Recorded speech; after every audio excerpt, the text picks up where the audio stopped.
Good evening, everybody, and welcome to the Strand. My name is Tony, and I help direct the events here at Strand. For a little bit of history, Strand was founded in 1927 by the Bass family over on 4th Avenue's Book Row.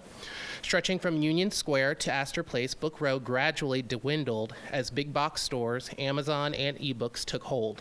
After 91 years, Strand is the sole survivor, still run by the Bass family and still housing new and used books, including some in this room from the 15th century. Tonight, I'm excited to welcome Andrew G Mccabe for the launch of his book, The Threat: How the FBI Protects America in the Age of Terror and Trump. Andrew served as Deputy Director of the Federal Bureau of Investigation. He began his career at the FBI working first as a street agent on the Eurasian Organized Crime Task Force and eventually as its supervisor. Later, he led the FBI's Counterterrorism Division, the National Security Branch, and the Washington Field Office, and was the first director of the High-Value Detainee Interrogation Group, which developed new methods for lawfully and effectively questioning suspected terrorists. Joining Andrew is co-host of CBS This Morning, John Dickerson. John served as CBS News chief Washington correspondent and anchor of Face the Nation. Dickerson is also a contributor to Slate's Political Gabfest, a contributing editor to The Atlantic, and has written for Time magazine. During the 2016 presidential campaign, he moderated CBS News' 2 presidential debates. He has covered 6 presidential campaigns and hosts a podcast, Whistle Stop, which chronicles great moments in presidential history. Please join me in welcoming Andrew and John to Strand.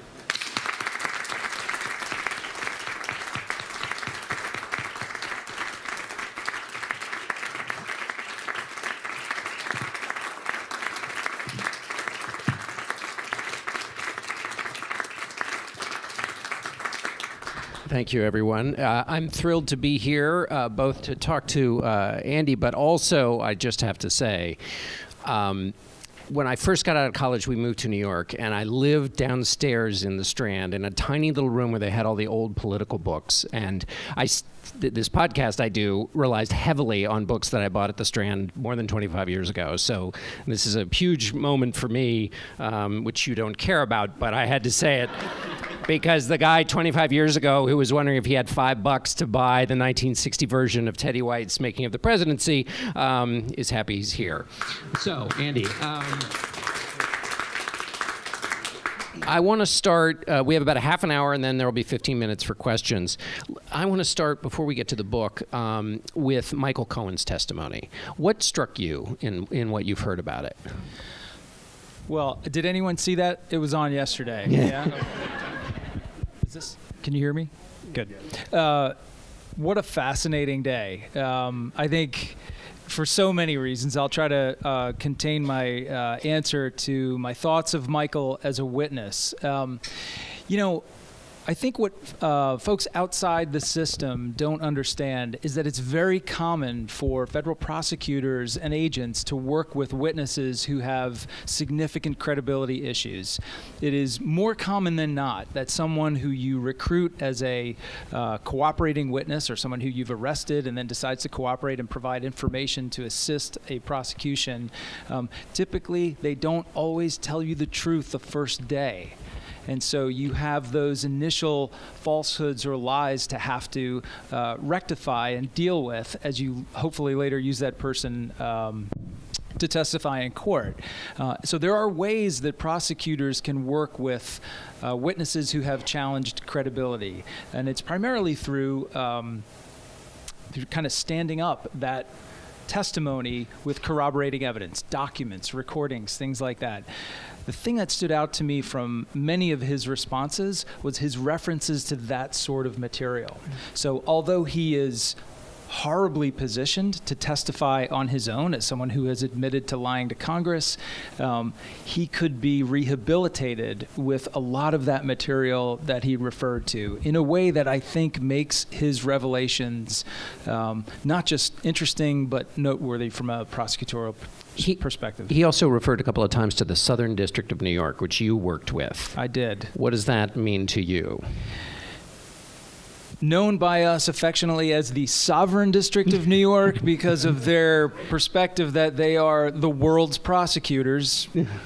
It is a formidable office, always has been. Terrific prosecutors. They have a reputation well-earned for aggressiveness, for leaning forward, to making big, complicated cases, sometimes with, very challenged witnesses, mob bosses, terrorists, people just like that. So this is ground that they have trod many times. The subject matter is, of course, different, but these are folks well positioned to do that job.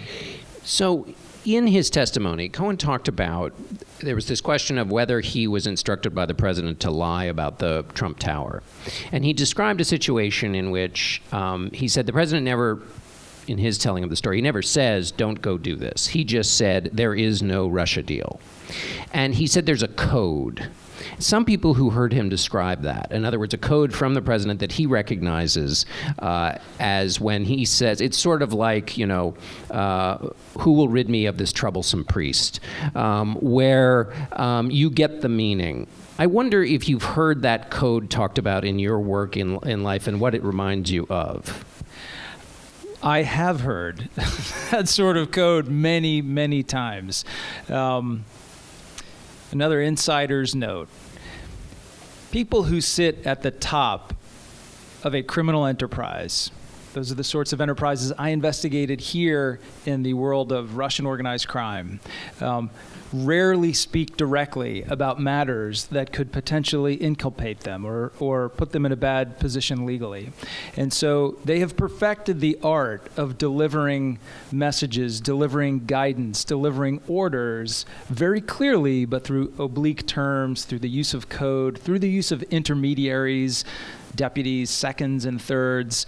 So this is very familiar to agents who have built cases and prosecutors who've prosecuted cases against organized crime leaders, against drug cartel kingpins and things of that nature. The head of the organization always makes an effort to keep themselves armed distance from the violence, from the direction. But at the end of the day, they're typically held responsible for that activity.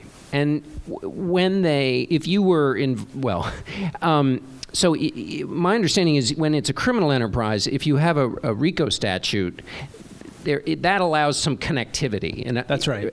But in this case, the president couldn't be brought up under RICO, right? So in other words, what I'm trying to figure out is if the president doesn't give a direct order saying, go tell the Congress something that isn't true, and you lack a law enforcement mechanism to create that connectivity, how do you prove that, what if Michael Cohen just kind of got it wrong? Well, that's a possibility. But the lack of maybe the availability of RICO in this fact pattern isn't necessarily fatal. Now, you have to consider that on the background of this, we have the Department of Justice policy that no sitting president can be indicted. So this conversation we're having about which laws could fit these facts comes with a huge caveat that unless that policy is abandoned or changed, the sitting president is not likely to be indicted under RICO or any other statute. But let's say we're not talking about the president. In this situation on identical facts, you have conspiracy statutes that would essentially provide that same level of connectivity. So conspiracy is an agreement and an overt act to commit a crime, and that's the job of prosecutors, to show that despite that coded language, there was a meeting of the minds here, there was a clear understanding on the part of both parties, and there was an agreement to engage in that sort of criminal activity. You write that the president is, that the rule of law is under attack with this president. How so? Well, I think it is under attack in many different ways. The way that comes first to me and is so meaningful from my own background is the constant attacks that the FBI and the Department of Justice have had to withstand over the last 2 years. And I'm not talking just about the way the president overtly criticizes how prosecutors do their work. I'm not talking just about his comments decrying the use of cooperators, who he refers to as rats. I'm not talking just about his attacks on individuals within the Department of Justice or the FBI, as I've experienced personally. I'm not talking just about his constant and persistent reference to the work that our agents and prosecutors do as a witch hunt or a hoax, undermining the very theory and the evidence and the processes that are required under our authorities and our guidelines to initiate that sort of activity. It's the cumulative effect of those daily attacks. It's that kind of, death by 1,000 cuts. It's the dispiriting impact that I think those attacks have on the men and women of the Justice Department and the FBI. As a society, we rely on DOJ and the FBI to help us maintain an orderly and fair country for everyone. And when we attack those institutions and tear them down, we're really tearing at the fiber of the democracy. Let me ask you to be a little bit more specific, because I think that a lot of people who defend the president say, well, the tweets aren't so great and the language is a little coarse. Let's say with respect to the list you just gave about raising questions about the FBI and the people who do the work there and the witch hunt and all of that. And they say, well, the language is coarse, but come on, how big a deal is that? Give us a sense in the day-to-day, and you do this in the book as well, how that affects the people who are getting up every day, who have dedicated their lives to, and you write really poignantly in the book about how holidays were changed for you after you worked in counterterrorism. Tell that story briefly about holidays, but then also try and give people as specific as you can how this affects the day-to-day work of the FBI. It's hard to capture the enormity of the commitment that men and women of the FBI have to the work that they do. I like to say that it is an organization comprised of people who are all drawn because they share a single piece of DNA. That's that desire to do good instead of well. And that incredible appeal builds a team of totally unique, talented people. But it requires an incredible dedication and focus to kind of plow through that work on a daily basis. So in my own example, working counterterrorism cases, you begin to dread every holiday. Christmas is the Christmas threat. Thanksgiving is, have we checked the traps? Are we up on all the FISA? Have we heard any chatter from overseas? Who are we looking for this week? You constantly live in fear of that. In those days, BlackBerry, I guess. Today, it's a little bit different. The Samsung kind of ringing in the middle of the night, knowing that will be the bell that calls you into work, some disaster, some horrible thing that, God help you may have been able to prevent but failed to do so. It's a sense of impending doom that you carry throughout your life. So like working these incredible cases, it's an intense sort of adrenaline rush that's hard to get away from. And at the same time, it comes with the gravity of that responsibility of preventing the next attack. It's hard to describe. So that's the workforce. Are those the people you want to be afraid of the work that we're doing? Are those the people that you want to be afraid of becoming the name in the next tweet or the next person who comes under scrutiny for the work that you do? You don't want those folks looking over their shoulder thinking that they don't have the backing of their leadership. It's absolutely essential that they know they're supported, valued, and protected. I want to get to the 8 days in May in a moment, but here's a line from your book that I think is along these lines. Is you say, for law enforcement, a sufficiently fractured public conversation can pose a mortal threat. When a population loses any sense of a shared story, when each segment of a population believes that only its own perceptions are valid, then that population can become ungovernable. Is that what you're talking about here, essentially? Well, it is. The work of prosecutors and agents is to find the truth. Contrary to popular belief, it's not to throw people in jail. It's not to, pump up your arrest stats or any of those other metrics that people use to evaluate our work. It's to find the truth. And if we've come to a place where we can no longer even agree on what is true or what is fact, then we are unhinged from that very central core of the democratic process, of the criminal process that we rely on to keep this country safe. So let me ask you about what you described as a situation of massive reorientation, which we'll get to in a moment. But this is your interactions with the president. First, before it comes to a crisis, Director Comey has these meetings with the president. He takes notes afterwards. Did he share those? Did he tell you what happened when he went and had those meetings? He did. So what was your feeling about the world before you heard on CNN that Comey had been fired? What was kind of the, where did you think things were going at that point? Well, it's probably best to kind of turn that clock back to the days immediately following the election. I mean, I think everyone was surprised with the results of the election, but we were very quickly focused on, we kind of gave it a collective shrug and said, okay, this is the team that we'll be working with now. And we very quickly focused ourselves on what we knew would be a challenging transition, simply because, well, two factors really. We knew that there were many people likely coming into the new administration who had not had any prior involvement with government. And so by that count alone, there was a learning curve that we would have to help folks kind of surmount. The second thing was they had made such a point of kind of, I'll say, vilifying the professionals within government throughout the campaign, that we anticipated a lot of people might come to these new positions and these new assignments with a lack of trust, essentially, of who we were and the job that we did, and wouldn't really understand the value and the kind of that we could add to what the administration was doing. So, but we very quickly said, okay, this is the situation we have to deal with. These are the folks that we will need to help get well placed in their roles, and let's get about it.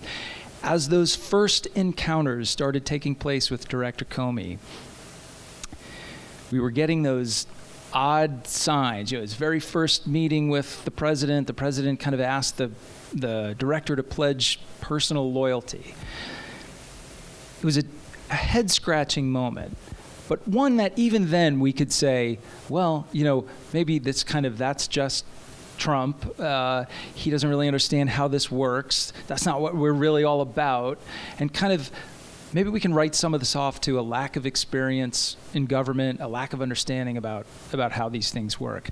But as those odd encounters continued time and time again, our concern elevated. For me, the turning point was the moment at which the president asked Director Comey to drop the case against Michael Flynn. That's when my illusions of, hey, maybe they just don't know how this works, maybe they just don't understand the importance of what we're doing, vanished. It was clear to me at that moment that the president was actually trying to dictate the results of the work that we do. This is not something we had ever experienced with any prior president, as far as I was aware, certainly not in my experience. And I think we knew at that moment this was a very different team that we were working with. So you're already kind of on tiptoe. That's right. And then it happens. You learn that Comey, and you learned sort of just as he did, which is right. In the media. Right. So we also knew that the president was very unhappy about the fact that we were investigating Russian involvement in the election, and potentially Russian coordination with his campaign. He was very vocal about that in Twitter and news conferences and everything else, calling the investigation a hoax, which of course it's not, calling our efforts a witch hunt. This is, again, not something we'd ever experienced in any administration before, but it was clear to us that he did not want us doing this work. So he wanted us to walk away from the Flynn case, clearly wanted us to discontinue the work we were doing on Russia. Then the director gets fired. And, a day that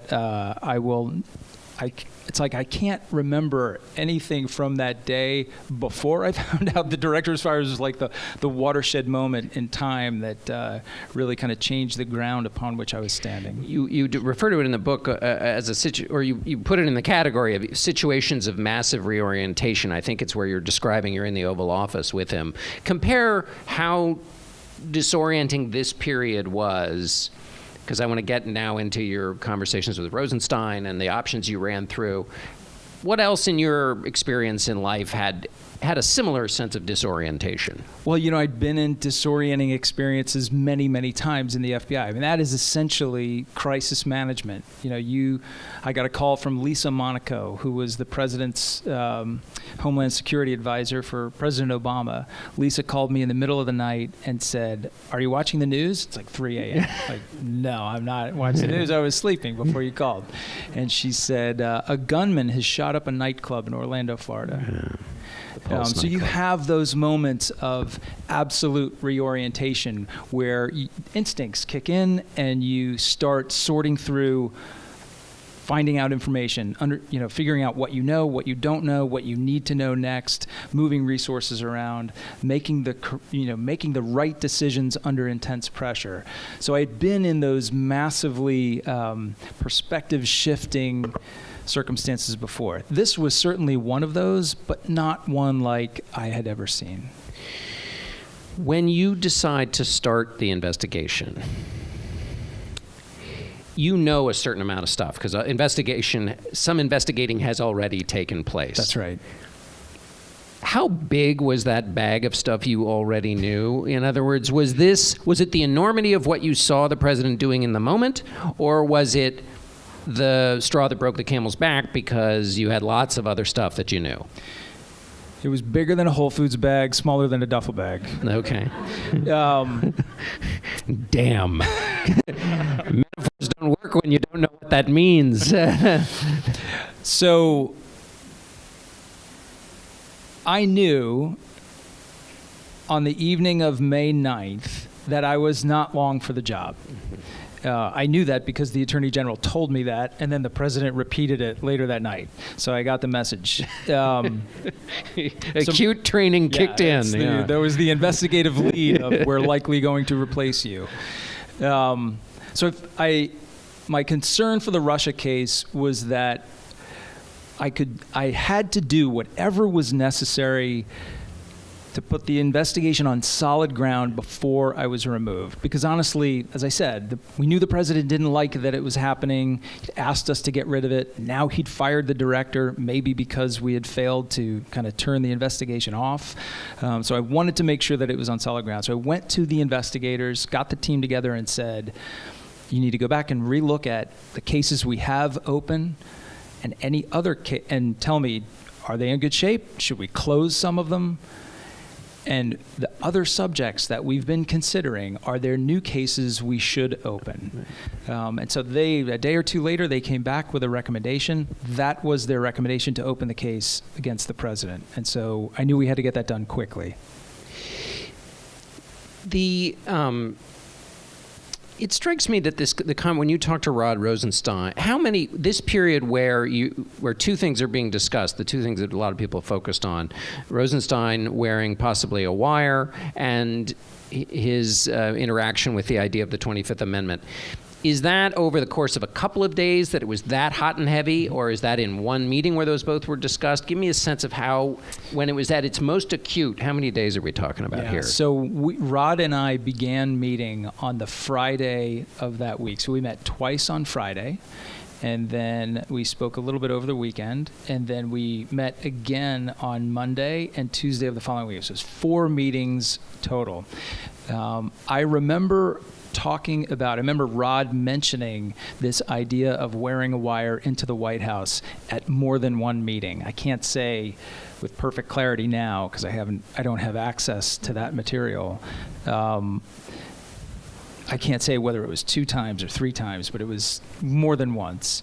The mention of the 25th Amendment, I remember only once, but again, it's 4 meetings over 4 days. Some of the details of those things are in my recollection now a little bit foggy.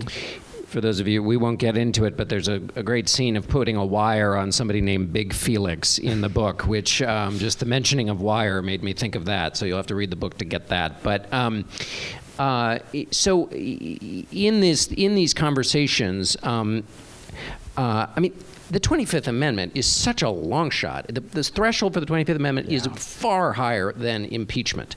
So you have to get the cabinet to go along, the vice president to go along, and this, if you've noticed, the cabinet is rather on the president's team. A bit. Yeah. So it just seems to me, the way I read it was, man, they must really have been kind of freaking out to think about the 25th Amendment. I mean, that's really an option that's, even to mention it. Is that a right way to read it? It is. So it was nothing that I ever even considered would happen. It was exactly that. It was a mention. It was like, as you're having a frenetic, fast-paced conversation that's wide-ranging. You're both trying to navigate a situation that neither of you has ever anticipated before. Rod is relating stories about his own meetings in the White House. He's relating comments about his own frustration about how the White House handled the publicity around the memorandum that he wrote justifying the director's firing. And it's in that kind of crazy, chaotic conversation that really both things are mentioned. The use of the wire was not something I ever considered doing. I talked to my advisors, my general counsel, and others back in my office, just relating the content of the discussion that Rod and I had. We all agreed it was a terrible idea and not something that we would do. The 25th Amendment was kind of the same thing. I related that to the people I was talking to at the time more as a way of showing them, like, can you believe this? Can you believe, like, we're actually having a conversation in the office of the Deputy Attorney General of the United States of America, and this came up. It's also not something that, as the acting director of the FBI, I would have anything to do with. Yeah. I'm not a cabinet member. I'm not the vice president. I'm not in Congress. I have really no role in that process, were it ever, initiated in a real way, which, to my knowledge, it was not. And neither would the Deputy Attorney General. That's why it just felt like, he was looking through the tool drawer for any possible tool he could grab. That's right. Even a corkscrew, which just... which we did not consider, but maybe we should. No, but it sounded like you guys, right, exactly, to go get the bottle of wine. A moment ago, you suggested perhaps that you could refresh your recollection about what happened, but that you didn't have access to that material. Did I hear you right, and are you basically talking about the memos you wrote to yourself that are now That's with correct. Mueller? That's so correct. How many memos does he have that you wrote to yourself? Are we talking 1,000 characters here, 1,000 words, or? No, they're short. They are not all-encompassing. They're not transcripts of conversations. They are not meant to be summaries of the entirety of everything that was said. It's honestly just my recollection off, shortly after those meetings, I would get on the computer in my office and type up my recollection of kind of the major points that had come up. And they are summaries at best, and there are probably a dozen or less. And I assume you've been through the full teeth cleaning with him and his people, interviewed. That's correct. Yeah. What was that like since you've worked with him? Very weird to be on the other side of the table. Yeah. Of an interview. Sure. Yeah, they are. I can't really speak in detail about the conversations that we had, and I don't want to impact the work that they're doing. Yeah. But I have enormous respect for, of course, Director Mueller, who I talk about in the book at some length, but also many of the folks on his team are agents or prosecutors who I knew from other cases or had worked with in different positions, and they are. They are as good as it gets. And so I am confident that whatever conclusions they draw are ones that I will believe in. And one of the points you make in the book, and this is related, and unfortunately we're going to get close to question time here from the audience, but the point you just made about you would have faith in whatever their finding is, Rod Rosenstein, I wonder what you made of his recent comments. I think it was at CSIS, where he basically said, if we're not going to indict somebody, we're not going to release information about them. It made me think of the Clinton report and the investigation, the thinking you all went through. Do we just close this up and say we didn't find anything? That's it. Good night, everybody. Or do we explain what we did? How do you think about that experience with respect to what the reception might be of the Mueller report, which we know we may never see? Yeah, a very, very tough set of circumstances. So, in my own experience with the Hillary Clinton case, we were acutely aware of that precedent that the department and the FBI doesn't speak in detail about people who we are not charging. And obviously, we made the decision to depart from that precedent in Director Comey's announcement on July 5th of 2016. And I also discuss in the book how I rethink that decision now. I supported that decision at the time. I think very differently about it now with the benefit of hindsight, which of course none of us had in July of 2016. But without getting too deep in that, my point is that although I think Rod's comments accurately reflected the state of precedent and practice in the department, we also have a few pretty recent examples of departure from that. Right.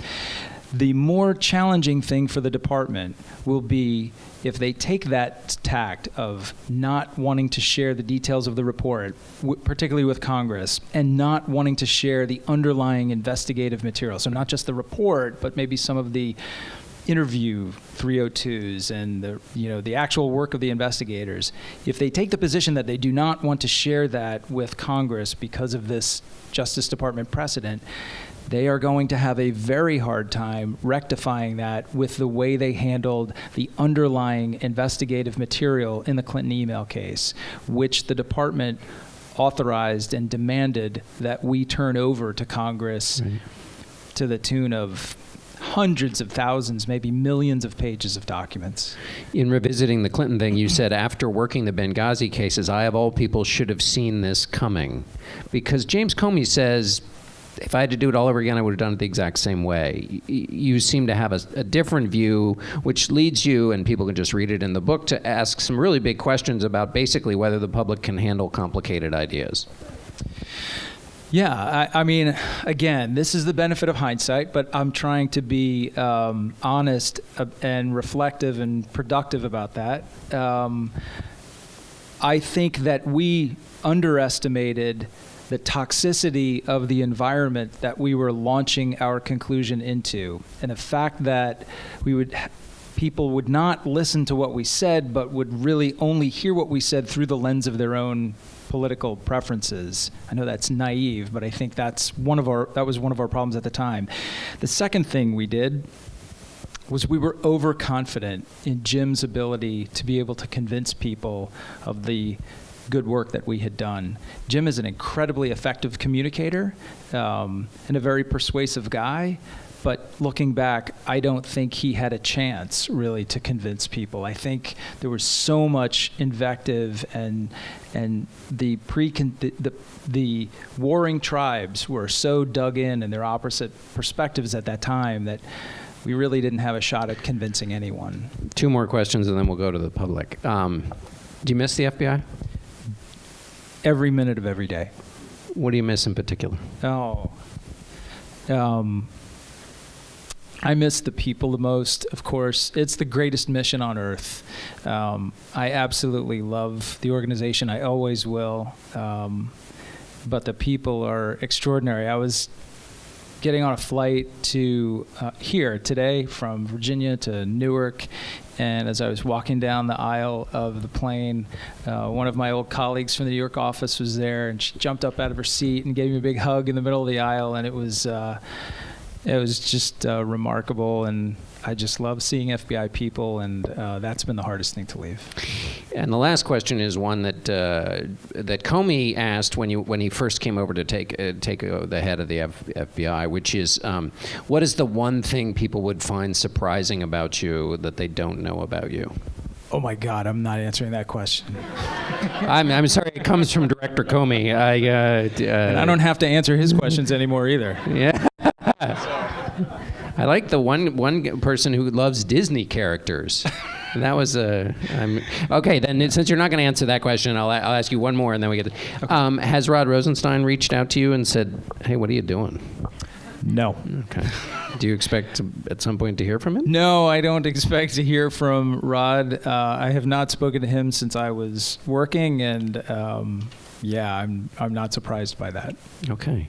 All right. Well, I could take this into breakfast, but I've run out of my time. So now we get questions from you out there in the real world. Here we have one. We have time what's the drill? You have we to have walk time for a few questions. We were going to try the stand up, line up, and speak microphone deal, but I might just pass it around. All right. Let's pass it around. Okay, I think passing around is good. There's a gentleman up here up front. Right behind Oh, me. okay, we'll get you next. I guess there's... Mr. McCabe, with all due respect, I think you underestimate the reckless decision of Jim Comey to hold that press conference. Would you speak to the environment in the New York FBI at the time, New York office of the FBI? Because we hear all these reports that Giuliani was in touch with Jim Kallstrom, and there was this rogue group within the New York FBI that was extremely upset about the decision not to prosecute Hillary Clinton. And did that decision impact Comey's decision to go public and then reopen the investigation? So there's a lot in that question. I'll try to unpack this. I'm aware of the reports about the New York office that you're referring to. From my experience, I think a little bit too much has been made of those reports. The fact is, there was an enormous amount of sensitive FBI information that was making its way to the press at that time, not just on the Clinton email case, but on some other very significant cases. It was something that concerned Jim and I greatly. We were looking into it at that time. We were also looking at kind of the current state of our media policy, like why was it that it seemed like people, generally, not just New York, were more apt to talk to the press or share information in ways that it was getting to the press. And so that was something that concerned us greatly. We were looking at it. I can't sit here and tell you that that was something that was only happening in New York. I don't know the answer to that. But nevertheless, that climate of unauthorized disclosures to the media was something that was concerning us at that time. Did it motivate our decision to make the July announcement? Not particularly. We knew that there were definitely people inside the organization who were going to be frustrated with the conclusion that we drew in the Clinton case. There were, just like in the population generally, there were people who felt very strongly that the secretary should be prosecuted, and we knew they'd be frustrated by that. So Jim made some effort to communicate internally in ways to try to explain why we had reached the decision we had. I think we had a hard time convincing people, both internally and externally, and that's something I've thought more about since I've left. Jim's decision in October to make the notification he did about the emails found on Anthony Weiner's laptop was something that I disagreed with at the time. For other reasons, I did not participate in the conversation around that decision. So Jim knew how I felt about it. He made the decision he did. From my perspective, I felt like we should have known more about what we actually had before we made any sorts of notifications. As it turns out, we had nothing. And it was, a decision that I think we'll all have to live with and question. You're welcome. We have a gentleman here. The microphone's on its way. Thank you. Relative to the idea of raising the perspective of using the 25th Amendment to remove the president, I am not sure exactly, does it have to be the entire cabinet or what proportion of the cabinet? Because I can't imagine Pence, Ryan Zinke, Scott Pruitt, so much of Wilbur Ross agreeing to any of it. I mean, I'm just curious, what if that ever did come up? What is the majority that is involved in bringing that to fruition or to consideration? Right. As I understand it, and this is not from the discussions that we had, my understanding is a simple majority of the cabinet. It's 16 members of the cabinet, right? So brought up by the vice president has to bring it up. Then you have the majority, and I think you need 2/3 of Congress to ratify. I think that's right. Yeah, I think that's right. Which is a higher standard than impeachment. I mean, It's just Well, it's the strongest proof, if you even consider that people like you realize the desperation of the situation and how something needs to be done. I mean, that was really how the comment affected me at the time. Like I said, it wasn't something that I thought, okay, how do we get this done? Or who would we talk to? Or who would support it or who wouldn't?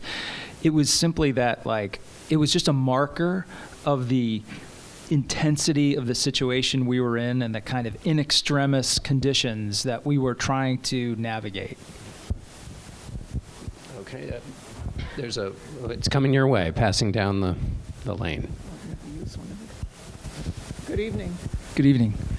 My question is, as a citizen, most people that live in New York that consider themselves sophisticated kind of knew that Donald Trump was an unsavory character. It wasn't a big secret. And then you look at someone like Paul Manafort, who's practically been committing treason all of his career. How come it took Trump being elected president for this all to be investigated? Well, I'm not sure. I'm trying to think of how I can answer this. There were some of the folks around the president had, in fact, generated some investigative interest in the past. I can't sit here and confirm or deny a previous investigation or a current investigation on any individual person. But, I mean, I think the heart of your question gets to the kind of the result of the election itself. And that's certainly not something I'm in a position to explain. But that's pretty far outside what we do. And as one of the themes I've tried to communicate in the book is that FBI people truly leave their politics at the door. It is not a political place. I couldn't tell you the political persuasion of most of the people I worked with because it's not something we ever talked about. It didn't matter in the work that we were doing. And as I tried to describe earlier, so when President Trump was successful in the election, we just immediately kind of about face and say this is the new reality we're dealing with, and we actually did that in a very non-judgmental kind of a way tried to be as helpful as we could. And I look back on that now and I think, God, we were maybe just completely naive, but yeah, we really brought a spirit of, okay, we're going to get over there. We're going to try to explain to these people why they're all now targets of potential counterintelligence operations and how they have to think about securing documents and how they can't bring their iPhones into SCIFs and all the many ways that we, as one of the only institutions in government, the FBI doesn't turn over. There's only one political person in the FBI, and that person typically stays for 10 years. So we bridge the gap from administration to administration, and we can be very helpful in getting that new team up to speed, but not this time. The gentleman behind you, and then we'll get to the others. Could you shed any light or give any insight on the case of Reality Winner, the young lady in Georgia who was arrested and charged under the Espionage Act for releasing a document to The Intercept on Russian interference with the voting software? Meaning, like, did Jeff Sessions take a strong interest in the case and exert pressure on the FBI or on other parts of the prosecution? It would not be appropriate of me to talk about other cases that I have not essentially gotten the approval of the FBI pre-publication process on. So because that's not in the book, I wouldn't feel comfortable talking about the case. And honestly, I haven't really reviewed the facts around it in quite some time. But I will tell you that the issue of the potential issue of mishandling classified information or unauthorized disclosures to the press was something that was very much a concern of the Attorney General. He prioritized those cases, and we talked about them frequently.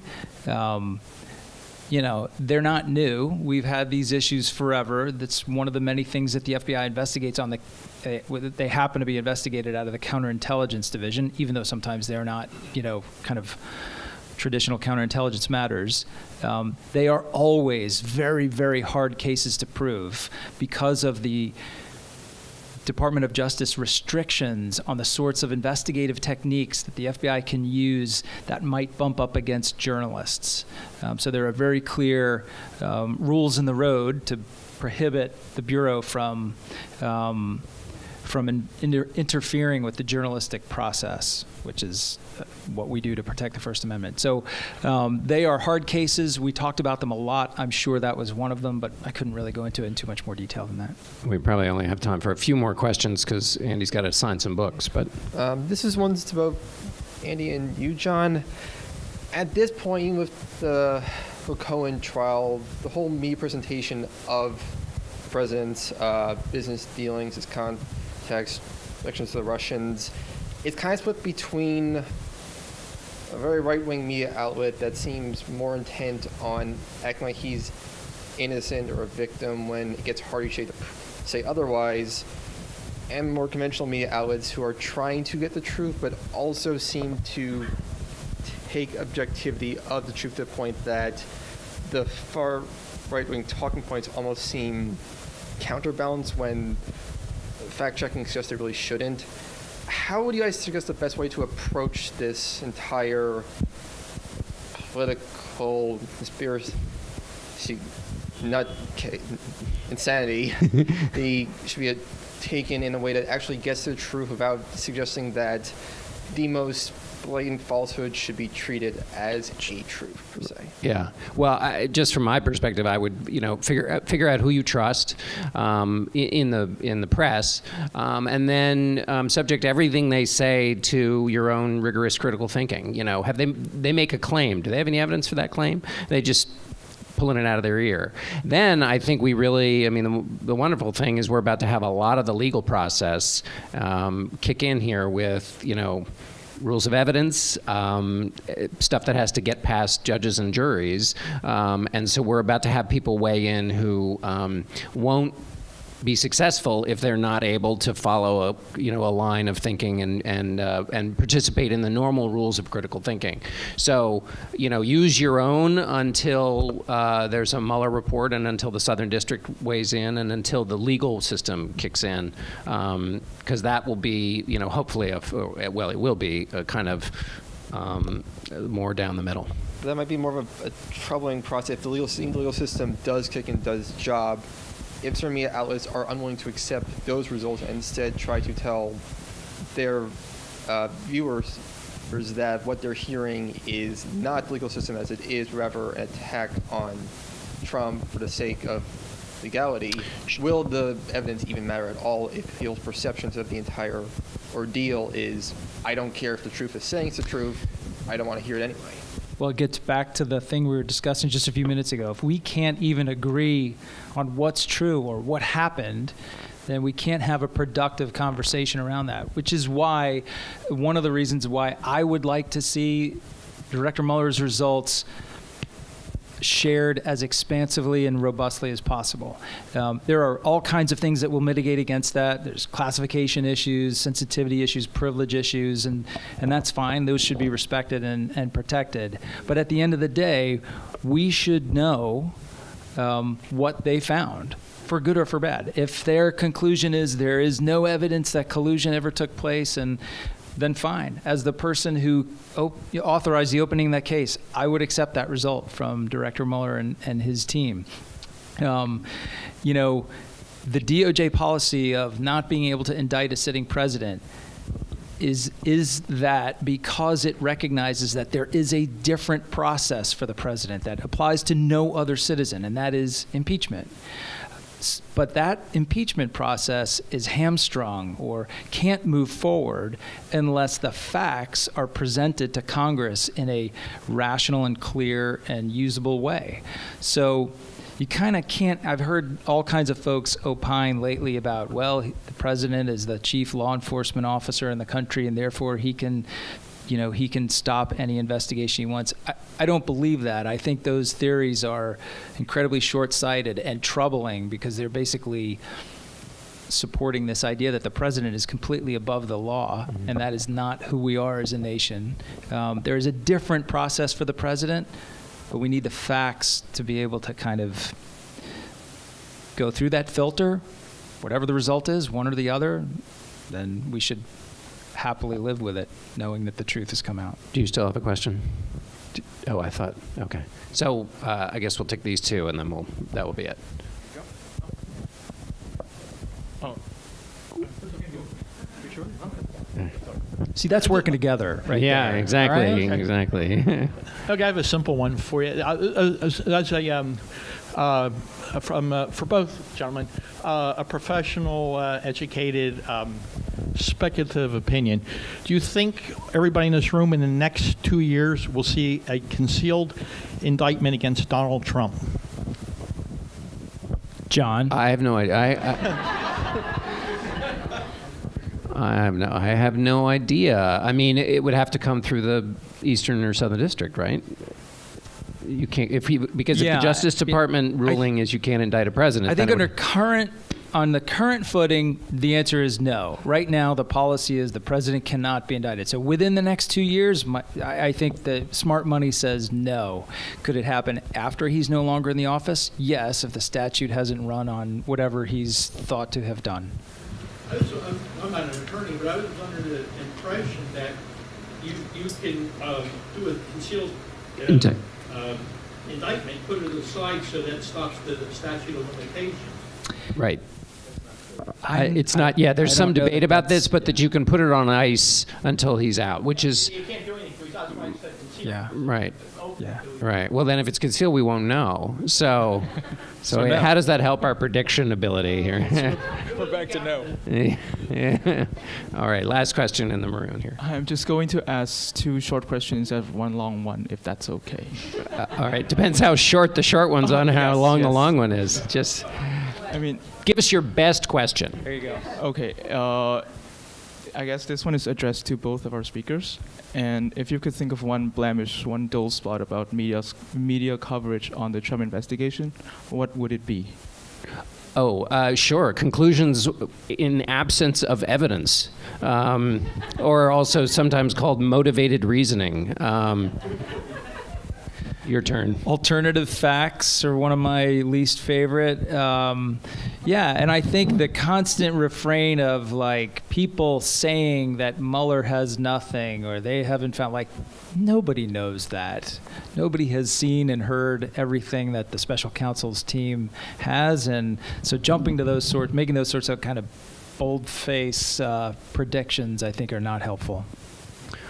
Well, thank you all very much for being here.